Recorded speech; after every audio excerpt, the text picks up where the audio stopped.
గత ప్రభుత్వం హయాంలో ప్రజాధనాన్ని కొల్లగొట్టి లూటీ చేసిన ప్రతి ఒక్కరిని వదిలిపెట్టే ప్రసక్తి లేదని చట్టపరంగా చర్యలు తీసుకోవడం జరుగుతుందని తిరుపతి టీడీపీ పార్లమెంట్ అధ్యక్షులు గొల్ల నరసింహ యాదవ్ స్పష్టం చేశారు.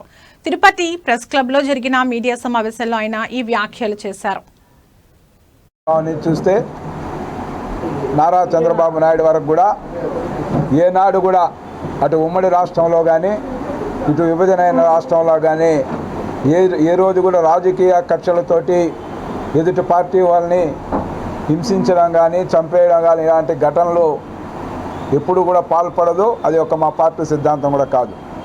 ఆయన అనుకున్నట్టు మిథున్ రెడ్డి అనుకున్నట్టు రాజకీయ కక్ష అయితే వచ్చిన 10 రోజుల్లోనే జగన్మోహన్ రెడ్డిని మొదలుకొని అందరినీ కూడా ఎవరెవరైతే రాజకీయ కక్షలతో అందరినీ కూడా ఈ రకంగా జైలు పాలు చేసే పరిస్థితి ఉండేది. కానీ ఎప్పుడు కూడా తెలుగుదేశం పార్టీ వ్యవస్థాపక అధ్యక్షులు నందమూరి తారక రామారావు గారు కానీ నేటి జాతీయ పార్టీ అధ్యక్షులు నారా చంద్రబాబు నాయుడు గారు కానీ ఈరోజు ముఖ్యమంత్రిగా ఎన్డీఏ కూటమికి ఈరోజు పరిపాలన 1 సంవత్సర పరిపాలన మీరు చూశారు. ఏ రోజు కూడా ఎవరైతే గత ప్రభుత్వంలో ప్రజాధనాన్ని లూటీ చేశారో వాటి అన్నిటిపైన కూడా సమగ్ర విచారణ చేపట్టి తద్వారా ఎవరైతే దోషులని తేలుతుందో వాళ్ళందరినీ కూడా అరెస్టు చేసే విధంగా కూడా ముందుకెళ్తూ ఉండడం. దాంట్లో భాగంగానే ఏదైతే మొదటి నుంచి కూడా లిక్కర్ కేసు అనేది గత 5 సంవత్సరాల నుంచి మేము చెప్తూ వచ్చాం. లిక్కర్లో కోట్లాది రూపాయలు కూడా వాళ్ళ జోబులు నింపుకున్నారు. రాష్ట్ర ముఖ్యమంత్రి దగ్గర నుంచి ఆ రోజు ఎమ్మెల్యేలు కావచ్చు, మిగతా వాళ్ళ మంత్రులు కావచ్చు, వీళ్ళందరూ కూడా ఇన్వాల్వ్మెంట్ ఉందని మేము చెప్పడం కాదు, ప్రజలందరూ కూడా తెలుసు ఎవరు ఏ విధంగా చేశారనేది.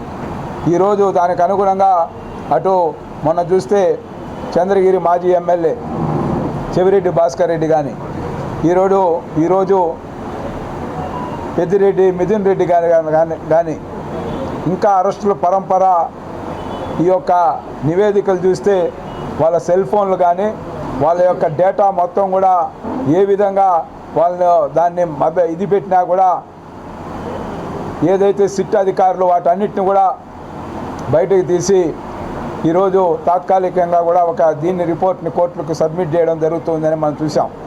సుప్రీంకోర్టు వరకు వెళ్ళారు మిథున్ రెడ్డి గారు బెయిల్ కావాలని.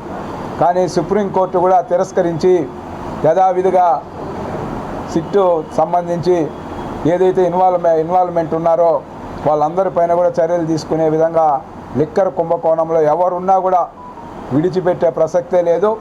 కాబట్టి ఈరోజు మిథున్ రెడ్డి రాజకీయ కక్షలతో కేసులు పెడతా ఉన్నామని చెప్తూ ఉండడం కనీస అర్హత కూడా లేదు మీకు. ఎందుకంటే అక్రమంగా అన్యాయంగా నారా చంద్రబాబు నాయుడు గారి పైన అరెస్టు చేసే రోజుకి ఆయన పైన ఎలాంటి ఎఫ్ఐఆర్ కూడా లేదు.